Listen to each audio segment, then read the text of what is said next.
ওই জাহান্নামী নারী এমন কোন গুনাহ নাই করে নাই, রাস্তা দিয়া চলতেছেন, হঠাৎ করে নজর করে দেখে রাস্তার কিনারায় একটা কুকুর পানির পিপাসায় জিহ্বা বের করে কাঁদতেছে। জাহান্নামী গুনাহগার নারীটার অন্তরে মায়া হলো,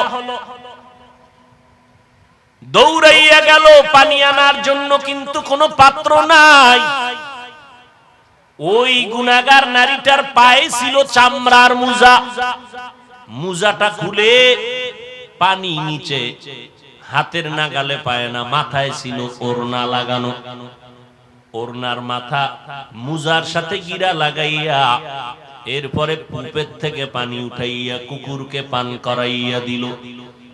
সাথে সাথে গাইবি আওয়াজ, মদিনার নবী বলেন, ও সাহাবায়ে কেরাম শুনো, এত বড় গুনাহগার বান্দিটা শুধু কুকুরকে পানি পান করাইলো আমার আল্লাহর মোহাব্বতের জন্য। পানিটা পান করানোর সাথে সাথে গাইবি আওয়াজ, ও জাহান্নামী গুনাহগার, তোর জীবনের সব গুনাহ মাফ করে দেওয়া হলো। এই জন্য কোন ছোট নেক আমলকে ছোট মনে করে ছেড়ে দিবেন না, কারণ একটা ছোট আমল যদি আল্লাহ কবুল করে দেয় এটাই আপনার জন্য বড় পাওয়া। আবার ছোট গুনাহকে গুনাহ মনে করে করবেন না, কারণ একটা ছোট গুনাহে যদি আল্লাহ ধইরা ফেলায় আপনার জীবন শেষ। আল্লাহর আর একজন বান্দি জীবনভর নেক আমল করেছে, আগের বান্দি জীবনভর গুনাহ করছে, আর এই বান্দি জীবনভর নেক আমল করেছে। মরণের আগে সামান্য একটা অপরাধ করলো, আল্লাহর ভিন্ন একটা মাখলুক একটা বিড়ালকে ঘরের মধ্যে বাইন্ধে খাঁচায় আটকায়া দিছে, নিজেও খানা দেয় না, বিড়ালটা বাইরে গিয়ে খাবে সেই সুযোগও মহিলাটি দেয় নাই। বিড়ালটা খাঁচায় বসে ধুকে ধুকে না খেয়ে মরে গেল। মদিনার নবী বলেন, ও সাহাবায়ে কেরাম, মহিলার জীবনের এত নেক আমল এই সামান্য একটু অন্যায়ের কারণে আল্লাহ সব আমল বরবাদ করে মহিলাকে জাহান্নামী বানায় দিছে। একটা বিড়ালকে কষ্ট দিলে যদি এই অবস্থা হয়, ও মানুষ, তুমি মানুষ হইয়া মানুষকে কিভাবে কষ্ট দাও? মানুষের ইজ্জত নিয়ে কেমনে তুমি সিনিমিনি করো? মানুষের ইজ্জতের উপরে কেমন হামলা করো? আমার আল্লাহ তো বিচারক আছে, তোমার এত পেরেশানি কেন? সাধারণ মানুষের ইজ্জত নষ্ট করো, সেখানেও কিছুটা চিন্তা করার সুযোগ আছে, কিন্তু আলেমের ইজ্জত নিয়ে যদি টানাটানি করো তোমার উপায় কি হবে রে বাবা? আল্লাহ তাআলা সব কথার একটা শেষ মুহাব্বতের ডাক দিয়া বলে, বান্দা এত কথা শুই না ভয় পাইস না, আয় তওবার দরজা দিয়া ঢোক। 70 বছর পর্যন্ত যদি গুনাহ করো, তওবার মতো যদি একটু তওবা করে চোখের পানি ছেড়ে দাও, আমি তোর 70 বছরের গুনাহ একটা সেকেন্ডে মাফ করে তোরে পবিত্র বানায় দিব। ও যুবক, ও পর্দার আড়ালের আম্মা জানেরা, কয়দিন আর বাহাদুরি করবেন? আপনারাও মা, নবীদের মাও যারা ছিলেন তারাও মা, সাহাবায়ে কেরামের মাও মা, আপনারাও মা। খাদিজা রাদিয়াল্লাহু আনহা নবীর স্ত্রীও মা, আপনারাও মা। আয়েশা রাদিয়াল্লাহু আনহা নবীর স্ত্রী, আমাদের মা, আপনারাও মা। হাফেজে কোরআনের মা ও মা, আপনারাও মা। ও মা, এত সম্মান আল্লাহ দিয়েছেন, নবী দিয়েছেন, ইসলাম দিয়েছেন আপনাদের। আল্লাহর কসম, দুনিয়ার কোন তন্ত্র মন্ত্র যদি নতুন করে নারীদের সম্মান দিতে চায়, কসম করে বলে গেলাম, নারীদের সম্মান হবে না, হবে অপমান। আল্লাহ যা দিছে, তোমার আব্বা মিলে কি তার থেকে বাড়াইতে পারবা? মিয়া পাকনামি করো, মোবাইলওয়ালা মোবাইল বানাইছে, মোবাইলটা চালাইলে সুস্থ থাকবে কেমনে তার ক্যাটালগ দিয়েছে। গাড়িওয়ালা গাড়ি বানাইয়া গাড়িটা কিভাবে চালাইলে সুস্থ থাকবে তার ক্যাটালগ দিয়েছে। আল্লাহ বানাইছেন মানুষ, আসমান আল্লাহ বানাইলেন আমার জন্য, জমিন আল্লাহ বানাইলেন মানুষের জন্য, সূর্যের আলো আমাদের জন্য, চাঁদের আলো আমাদের জন্য, বাতাস আমাদের জন্য। এগুলো ব্যবহার কেমনে করবি? আমার আল্লাহ ক্যাটালগ দিলেন কোরআন আর আমার নবীর মাধ্যমে। মন গড়া যদি শান্তির স্বপ্ন দেখো, শান্তি হবে না হবে অপমান আর অশান্তি। এত দুশ্মন, চতুর্মুখী দুশ্মন আমাদের বিরুদ্ধে। বেঈমানেরাও দুশ্মনী করে, ঘরের মধ্যে মুসলমান ব্যানার লাগাইয়াও দুশ্মনী করে। তাবলীগ বন্ধ করে দাও, জিকির বন্ধ করে দাও, অমুক আল্লাহওয়ালারে বন্ধ করে দাও, বয়ান বন্ধ করে দাও। এরকম মুনাফিক আমাদের মাঝে অভাব নাই। এবার আপনারা বলেন, এত দুশ্মনীর মাঝেও আল্লাহর শুকর, আমরা যারা নবীর তরিকা মানিয়া সুন্নাত অনুযায়ী চলি, আমগো সম্মান কমতেছে নাকি বাড়তেছে? আর কেমনে দেখাইলে আপনারা সুন্নত মানবেন? আর কিভাবে বললে রসুলের সুন্নত মানবেন? ও যুবক, নবীর সুন্নতের থেকে আরো কোনো ভালো আদর্শ আছে কিনা বলো, তাহলে আমি নবীরটা বাদ দিয়া তুমি দাও, আমি সেটা গ্রহণ করব। নবীরটা ভালো গ্রহণ করব, দাও। তুমি কেন? পৃথিবীর কেউ পারেনি, পারবে না। এক কথায় বলে দেই, পৃথিবীর কিয়ামত পর্যন্ত যত আদর্শ আসবে আসছে, সবগুলো নাপাক। একমাত্র মদিনার নবীর সুন্নাত আর আদর্শই হলো পাক। অতএব তুমি নবীর সুন্নাত মানবা না তো হিন্দুরা মানবে। আমার নবীর তরিকা, কেমনে চুল কাটবা, কেমনে চুল রাখবা, নবীর সুন্নাত নাই। নবীরটা ভাল লাগে না, বেঈমানের পা চাটো, আবার দাবি করো আশেকে রসুল। লজ্জা করে না? লজ্জাপতি গাছের শিকড় খা। আঙ্গুলের নখগুলো কেমনে রাখবি রে যুবক? আল্লাহরে সাক্ষী রেখে বল, নখ কাটার মধ্যে আমার নবীজির আদর্শ আছে নি? বেঈমানেরটা মানো কেন? মুহাম্মদেরটা ভাল লাগে না, আবার আশেকে রসুল দাবি করো।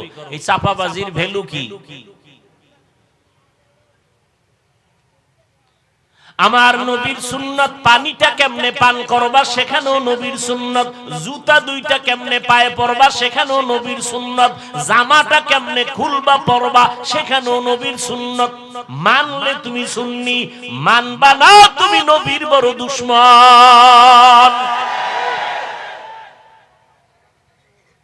তোমার পোশাকের মধ্যে নবীর সুন্নাত কই?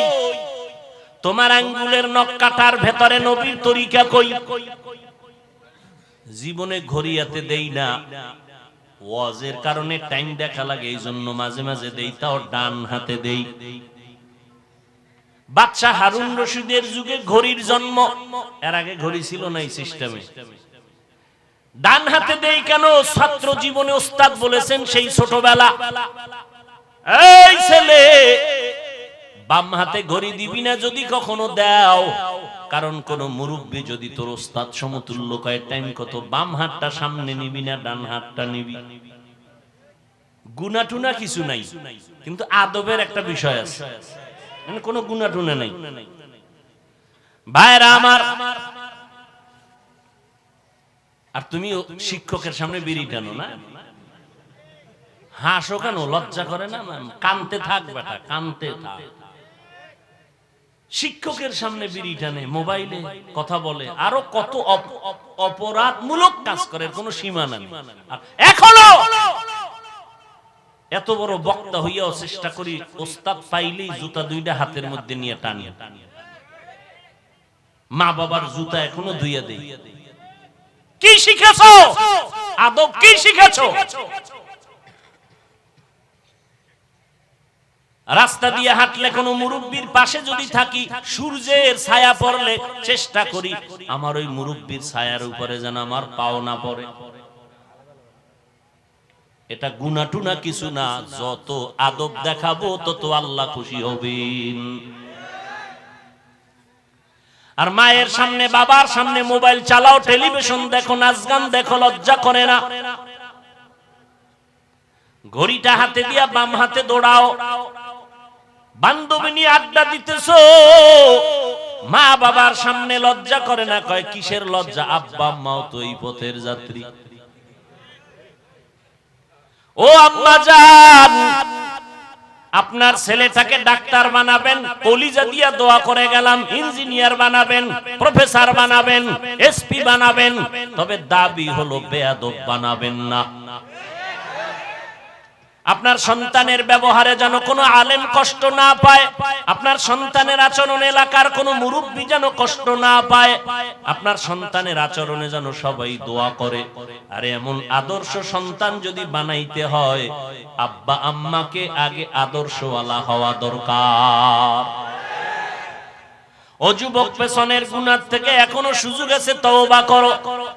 নবীর তরিকার মালা গলায় লাগাও, দাড়িটা লম্বা করো, 5 বেলার নামাজ পড়ো, মা বাবার খেদমত করে দোয়া নাও, আলেম ওলামাদের দোয়া নিয়ে আমল শুরু করে দাও। তোমার মতো যুবক, আমি বলি না আমগো মতো হুজুর হও না, একবারও না। তুমি যেই লাইনেই আছো ওই লাইনে থাকিয়া নবীর তরিকা মতে চলো, নামাজ পড়ো।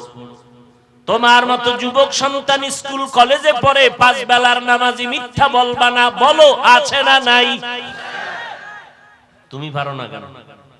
আগামীকালকে ওই ছেলে মেয়েদের পাও ধোয়া পানি নিয়ে খালি পেটে 3 বার পান করবা, যে তোরা স্কুল কলেজে পড়ো, নামাজ পড়ো, আমি কেন পারি না, কপাল খারাপ, আব্বা আম্মার বরদোয়া লাগছে আমার কপালে।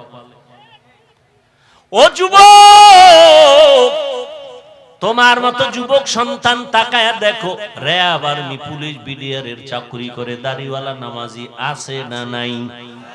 তুমি কেন পারবা না? মই নদীর মধ্যে মাছ ধরে, নামাজ ছাড়ে না, জমিনে কৃষি কাজ করে, নামাজ ছাড়ে না, তুমি কেন পারো না?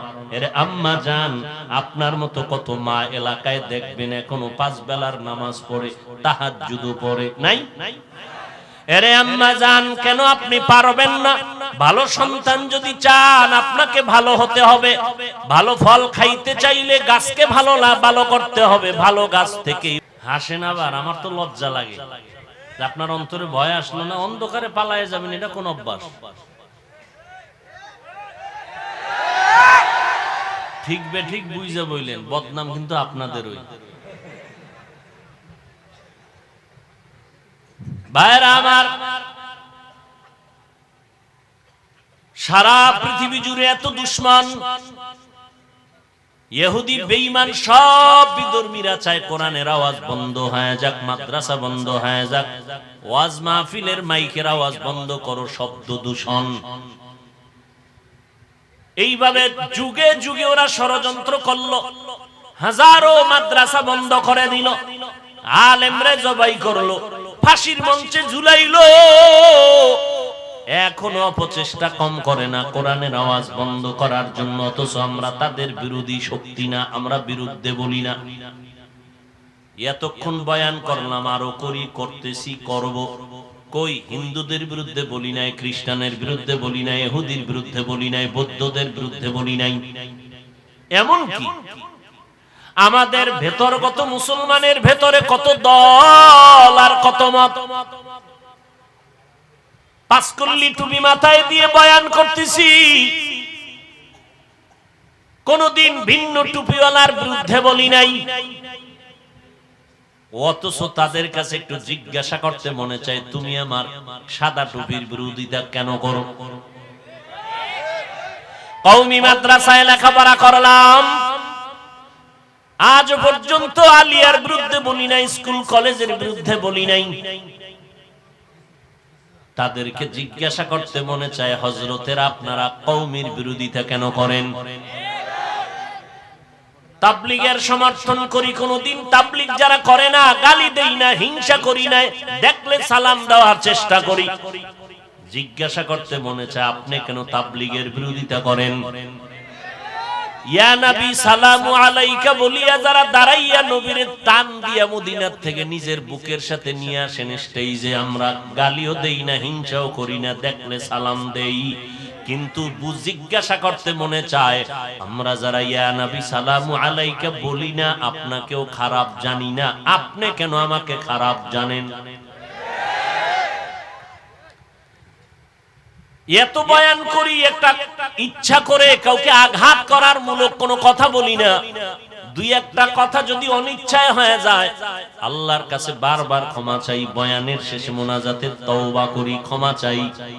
কারণ যে যেই লাইনেই হই না কেন, এখানে কত লাইনের মানুষ, কেউ সাদা টুপি, কেউ কালো টুপি, কেউ বসে নবীরে সালাম দেয়, দরুদ পড়ে, কেউ দাঁড়ানো, কেউ কওমি, কেউ আলিয়া, কেউ চরমনাই, কেউ তাবলীগ, আছে না? কিন্তু আমাদের দিলের তামান্না এবং অন্তর বড়। আমরা সব কথার একটা কথা দিয়ে দিলটারে সান্ত্বনা দেই। কে চরমনাই, কে উজানি, কে বাহাদুরপুর, কে নানুপুর, কে তাবলীগ, কে কোন দলের মানুষ, কে কোন টুপি পরে জানার দরকার পড়ে না। আমগো জানার একটাই পর দরকার হলো, আমরা যে যেই লাইনে থাকি আমরা সবাই আল্লাহর গোলাম, মদিনাওয়ালা নবীর উম্মত, মুসলমান। কি অন্তরে জায়গা দিতে মন চায় না? না, কি পরিমাণ অন্তর লইয়া ঘুরেন যে আমগো মতো বান্দারে দেখলেই চান্দি গরম। কি অন্তর এত ছোট কেন? পুঁটি মাছ খান না? বড় মাছ খাবেন, মাছের মাথা খাবেন, দিল বড় হবে। আমি পাঁচকুল্লি মাথায় দিয়ে আপনাকে তো গালি দিই না, আপনার গালি কেন? ও গালি দেওয়া সুন্নত না? কি আপনার পীর সাহেবের সুন্নত না মদিনার সুন্নত?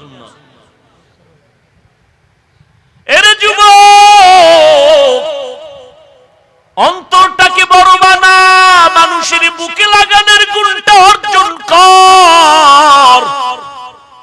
লাথি মারার গুণ তো মদিনার গুণ না, গালি দেওয়ার গুণ তো মদিনার নবীর গুণ না, গালি না দেওয়া মদিনার গুণ। লাথি না দিয়ে বুকে লাগাবি মদিনার আদর্শ। যদি বান্দার দিলটা নরম থাকে, আলহামদুলিল্লাহ। গরম থাকলে বেশি বেশি রোজা রাখো, মদিনার নবীর উপরে দরুদ পড়ো, দিল ঠান্ডা হয়ে যাবে।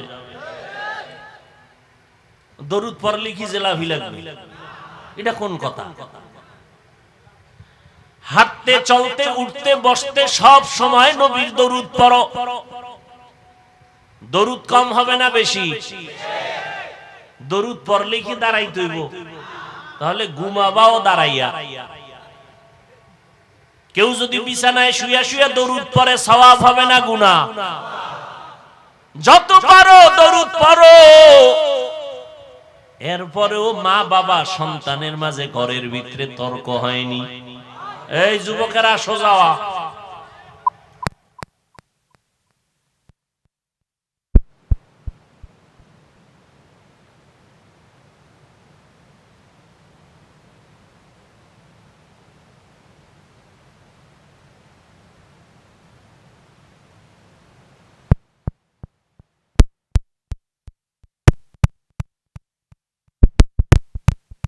হলুদ সাংবাদিক দোষ পাইলে তিলেরে তাল বানাবে। আমরা বিতর্কত যদি টুকটাক দ্বন্দ্ব হয়, এটা ফেসবুকে লেখো কেন? ও, তোমার লজ্জা নাই, এই কারণে তো। লজ্জাপতি গাছ আছে আমগো কুয়াকাটা আছে। হ্যাঁ, এই গাছের শিকড় খাও দুইয়া দুইয়া। পয়গম্বর বলেন, লা ঈমানা লিমান লা হায়া আলা। আল্লাহর কসম, আমার সোনার বাংলাদেশে নাস্তিক আছে হাতে গোনা কয়েকটা, বেশি। মাদ্রাসা কম। পীর মুরিদি, মুসলমান, মসজিদ, আলেম ওলামা, ছাত্র। আমাদের সামনে কথা বলতে হলে তো অনুমতি নেওয়া দরকার ছিল। কথা ঠিক না? আমরা কেন দুর্বল? একমাত্র কারণ আমাদের ভেতরে একতাবদ্ধতা নাই। এটাই ইহুদির চূড়ান্ত স্লোগান, ডিভাইডেড এন্ড রোল পলিসি। একটা জাতিকে ধ্বংস করে দেওয়ার জন্য দলে দলে বিভক্ত করে দাও। আর না আজকে আমরা যদি আল্লাহর গোলাম রসুলের উম্মত মদিনার নবীর আশেক মুসলমান হিসাবে এক ব্যানারে থাকতাম, এই সোনার বাংলায় টুপিওয়ালাদের সামনে কথা বলতে হলে অনুমতি নিতে হতো। কিন্তু টুপিওয়ালার বিরোধিতা হিন্দু করবে কখন? তুমিই তো করতেছো। ইমামের পিছনে নামাজ পড়া বাইরে গিয়া ইমামের বিরোধিতা করে, এরকম মুসলমান আশেক নাই? কিতনা বড় নিমক হারাম। আবার বাবায় মরলে কা হুজুর আইয়েন একটু দোয়া ভরেন, আছে না নাই? আল্লাহ হেদায়েত দান করেন। ও যুবক, তুমিও মুসলমান আমিও মুসলমান, তোমার আল্লাহ আমার আল্লাহ আলাদা না এক, তোমার নবী আমার নবী এক, তোমার কোরআন আমার কোরআন এক, তোমার কাবা আমার কাবা এক, তোমার ধর্ম আমার ধর্ম এক। তুমি আমি দুনিয়াতে আসছি এক, নাকি লঙ্গি ভরে আসছো? বিদায় বেলাও সিস্টেম হবে এক। কাফন হবে কয়টা? কথা কয় না। কালার হবে আলাদা, তাবলিগওয়ালাদের কাফনের কালার আলাদা। এই দেশে নামদারি সুন্নি যারা, তাদের কাফনের কালার হবে আলাদা, কালো। কাফনের সংখ্যা 3টে, কালারও সবার এক। কে তাবলিগ, কে চরমনাই, কে ওহাবি, কে সুন্নি, কে কওমি, কে আলিয়া, কে আওয়ামী লীগ, কে বিএমপি, কে এমপি, কে মন্ত্রী, কে ধনী, কে গরিব, কে মাওলানা, কে মুফতি, কে বক্তা, কে শ্রোতা। কাফনের ভিতরে যেদিন ঢুকবি সেদিন দেখবি বাহাদুরি আর সে। কাফনের উপরে লেখা থাকবে পিসা হুজুরের লাশ, হ্যাঁ শেষ বাহাদুরি, সব শেষ। কাফনে ঢুকছো, কার লাশটা ফকিন্নির কারটা ধনীর কোন লেখা আছে? এবার কবরের সাইজও হবে এক। কবরের মধ্যে রেখে মাটি পাড়াইয়া দিবে, শুধু পীর সাহেবের সাথে একটা মাইক লাগানো থাকবে, টেলিফোনের যোগাযোগ করবে। কবরের ভিতরে একটা ব্লুটুথ সিস্টেমের মেশিন থাকবে যোগাযোগের জন্য। হ্যাঁ, সব কবরের সাইজও সমান। মাটি দিয়া যখন সবাই বিদায় হবে, 2 জন ফেরেশতা সবার কবরে আসবে। পীর সাহেবেরা যেই প্রশ্ন করবে, মুরিদেরও সেই একই প্রশ্ন করবে। হিন্দু বৌদ্ধ খ্রিস্টান সবার বেলায় প্রশ্ন 3টা, সব একই প্রশ্ন, কমন প্রশ্ন। রবের পরিচয় দাও, ধর্মের পরিচয় দাও, রাহমাতুল লিল আলামিনের পরিচয় দাও। তুমি কয় টাকার মালিক, কত এলেমওয়ালা, জানার দরকার। প্রশ্ন 3টা। পরীক্ষা চলতেছে না ছেলেরা এখন? ও যুবক, দুনিয়ার পরীক্ষার প্রশ্নপত্র ফাঁস হইয়া গেলে আগুন জ্বলে সবার অন্তরে। প্রশ্নপত্র ফাঁস হয়ে গেল, পরীক্ষার মান দুর্বল হয়ে গেছে। আমার মাওলার সিস্টেমটা কি তাকায় দেখ রে যুবক। আমার আল্লাহ কবরের 3টা প্রশ্ন ফাঁস করে দিলেন। 3 প্রশ্ন সবাই জানায় দিলেন, আল্লাহ জানায় দিলেন। ও হিন্দু, তোমারও 3 প্রশ্ন, মুসলমান তোমারও 3 প্রশ্ন, প্রশ্ন 3টাই সমান। জানাইয়া দেওয়ার পরেও যদি কবরে গিয়া জবাব দিতে না পারো, একটু চিন্তা কর পিডার ওজনটা কত কঠিন। প্রশ্নপত্র ফাঁস করার পরেও যদি জবাব দিতে না পারো, জবাব কে দিতে পারবে? যে পারবে সে জান্নাত পাবে, যে পারবে না সে পাবে না। কে পারবে? আমি হুজুর। কোনো গ্যারান্টি নাই, কারণ এই জমিনে জান্নাতের টিকিট পেয়েছেন 10 জন সাহাবা। আবু বকর জান্নাতের টিকিট পেয়ে মরণ পর্যন্ত শুধু কান্নার আওয়াজ। আমি আল্লাহর আদালতে কেমনে দাঁড়াবো, কেমনে হিসাব দিব।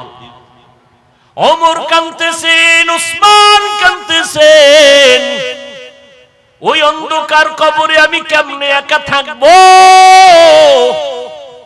হযরত আলী কাঁদতেছেন, অথচ তাদের নামে জান্নাতের টিকিট রেডি। কয়জন? এই জোরে কও যুবকেরা। রাতের গভীরে কান্নার আওয়াজ, নবী কান লাগাইয়া নজর করে দেখেন আবু বকর তাহাজ্জুদে কান্না করে। জান্নাতের টিকিট পেয়ে যদি কাঁদেন তো আপনার আমার উপায় কি? ও বাহাদুরেরা, এরে পর্দার আড়ালের আম্মা জানেরা আসেনি, এরে আম্মা জান, এরে আম্মা জান, এখনো সময় আছে, তওবা করেন। সন্তানের হাত ধরিয়া বলেন, বাবা আর নামাজ ছাড়বি না, মা বাবারে কষ্ট দিবি না, ওলামায়ে কেরামের কথা মেনে আমল করবি, নবীর তরিকা মেনে চলবি। তোরে আমি আদর্শ ডাক্তার বানাইয়া যেতে চাই, তোকে আমি আদর্শ ইঞ্জিনিয়ার বানায় যেতে চাই। আমি মরিয়া গেলে তুই কোরআন পড়ে পড়ে দোয়া করবি আর মানুষের ডাক্তার হয়ে সেবা করবি। আল্লাহর কাছে দোয়া করেন, তওবা করেন। ও যুবক, আল্লাহর কাছে তওবা করো। গুনাহের কথা স্মরণ করে আমার আল্লাহকে যদি বলতে পারো, আল্লাহ হায়াতের মালিক তুমি, ইজ্জতের মালিক তুমি, মৌতের মালিক তুমি, আজকে থেকে তওবার নিয়ত করে ফেললাম, নবীর সুন্নতের বাহিরে চলবো না, হারাম খাবো না, দাড়ি কাটবো না, মা বাবাকে কষ্ট দিব না, নবীর তরিকার বাহিরে চলবো না, ওলামায়ে কেরামের সুন্দর পরামর্শ নিয়ে আমল করব, 5 বেলার নামাজ ঠিকমতো আদায় করব, যত কষ্টই হোক না কেন আর নামাজ বন্ধ করব না, মোবাইলের গুনাহের থেকে নিজেকে বাঁচাইয়া রাখার চেষ্টা করব। তওবা করার মতো যদি খাঁটি অন্তরে নিয়ত থাকে, আমার আল্লাহ তওবার দরজা দিয়া ডাকতেছেন, বান্দা চোখের পানি ছেড়ে তওবা করো, আমি জীবনের সব গুনাহ মাফ করে দিব। তওবার যদি নিয়ত অন্তরে থাকে, তবে এটাও সত্য কথা, 13টা বছর নবীকে দেখলো, চেহারা দেখলো, বয়ান শুনলো, কালেমা পড়ে নাই আবু জাহাল। আর ওমরের মতো বান্দা নবীর গর্দান কাটার জন্য আসিয়া কালেমা পড়ে মুসলমান হয়ে গেল। এই জমিনেও কিছু মানুষ এমন থাকবে, কাট্টাস পাথরওয়ালা অন্তর নিয়ে ওয়াজে বৈশা কান্না করে বিদায় হয়ে তওবা করে যাবে, আর নামাজ ছাড়বে না। আবার ওই আবু জাহালের মতো পাথরওয়ালা অন্তর, হাজারো বয়ান শোনার পরেও সে কখনো তওবার নিয়ত করবে না। মন শয়তানের ধোকায় পড়ে বলবে, এত ইবাদত করে কি লাভ, এত সুন্নাত মানিয়া কি লাভ, কপাল পোড়া হইয়া আবার ওয়াজের প্যান্ডেল থেকে বিদায় হবে। তবে যাদের অন্তর তৈরি হয়ে গেছে তওবা করার জন্য, গলায় ছুরি আসলে মরে যাবে আর নামাজ ছাড়বো না, বেপরদায় চলবো না, দাড়ি কাটবো না, মা বাবারে কষ্ট দিব না, নবীর তরিকার বাহিরে চলবো না, ওলামায়ে আহলে হকের পরামর্শ নিয়ে চলবো। তওবা করার মতো যদি কারো নিয়ত হয়, খাঁটি তওবার নিয়তে দুটো হাত আমার আল্লাহকে দেখাইয়া দাও। আয় আল্লাহ, হাতগুলো কবুল করে নেন, তওবা কবুল করে নেন, তওবার উপরে মজবুত হইয়া চলার মতো তৌফিক দান করেন, আমিন। আলহামদুলিল্লাহি রাব্বিল আলামিন, والصلاة والسلام على سيد الأنبياء والمرسلين وعلى آله وأصحابه أجمعين يا أرحم الراحمين يا أرحم الراحمين يا أرحم الراحمين رب ارحمهما كما ربياني صغيرا اللهم إنك عفو كريم تحب العفو فاعف عنا اللهم إنا نسألك رضاك والجنة ونعوذ بك من سخطك والنار اللهم إنا نعوذ بك من البرص والجنون والجذام وسيء الأسقام উদয়ার মালিক, গুনাহের বোঝা নিয়ে আপনার দরওয়াজায় হাজির। দুনিয়াতে যেদিন আসছিলাম কত পবিত্র, মা বাবা কত আনন্দ করেছিলেন। ফেকরা বলে ১৫০০ বছর আগের সেই ইসলামকে মোটিফাই করা দরকার।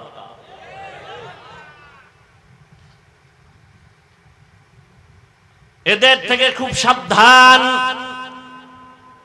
ওই নবীর আদর্শ এত পাওয়ারফুল এবং পারফেক্ট, ১৫০০ বছর পর আজও সেই নবীর আদর্শের কারণে এত গরমের মধ্যেও হাজার হাজার মানুষ বসে আছেন। টাকার লোভ নাই, খাওয়ানোর কোনো ফিকির নাই, বসার জায়গাও ভালো না। কোন এমপি সাহেব এতগুলো মানুষ যদি এক জায়গায় বসায় রাখতে চাইতেন, আসা যাওয়ার অগ্রিম গাড়ি ভাড়া দিতে হতো, ঠিক নেই? বসার জন্য ভিআইপি ব্যবস্থাপনা, এরপরে ফাঁকে ফাঁকে নাস্তা, না হয় চেয়ারের বাড়ি, এরপরে নিয়ন্ত্রণের জন্য কত আইন শৃঙ্খলা বাহিনী। কিন্তু তাকাইয়া দেখো, এতগুলো মানুষ এখানে বসে, আসা যাওয়ার ভাড়া দেওয়া হয়েছে, বরং ফাঁকে দিয়া কিছু টাকা রেখেও দিল দ্বীনের নিসবতে দান হিসাবে। অনেক আবেগওয়ালা মুমিন পুরা টাকা দিয়া দিয়েছে দ্বীনের জন্য, প্রয়োজনে হেঁটে হেঁটে ঘরে যাবে। বসার ভিআইপি ব্যবস্থা, কথা বলেন না কেন? অনেকে দাঁড়ানো, বসার কোনো জায়গা নাই। কে ধনী, কে গরিব, কে শিক্ষিত, কে মূর্খ, কোনো ভেদাভেদ নাই। ফাঁকে ফাঁকে কোনো পানীয় নাস্তার আয়োজন, নিয়ন্ত্রণের জন্য কোনো আইন শৃঙ্খলা বাহিনী।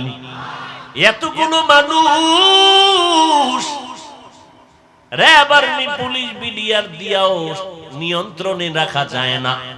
আর এতগুলো মানুষ, বসার কাইফিয়াত নাই, জায়গা সুন্দর না, খানারও আয়োজন নাই, টাকারও কোনো ব্যবস্থা নাই, যাবে কেমনে ঘরে তারও কোনো চিন্তা নাই, চুপচাপ বসে আছে। একটু চিন্তা করা দরকার, এটাকে কেউ না কেউ পেছন থেকে নিয়ন্ত্রণ না করলে তো হয় না। যিনি কুদরতের দ্বারা নিয়ন্ত্রণ করেন তিনি আমার আল্লাহ। ওই আল্লাহকে এখনো চিনো না রে যুবক? কই আজকে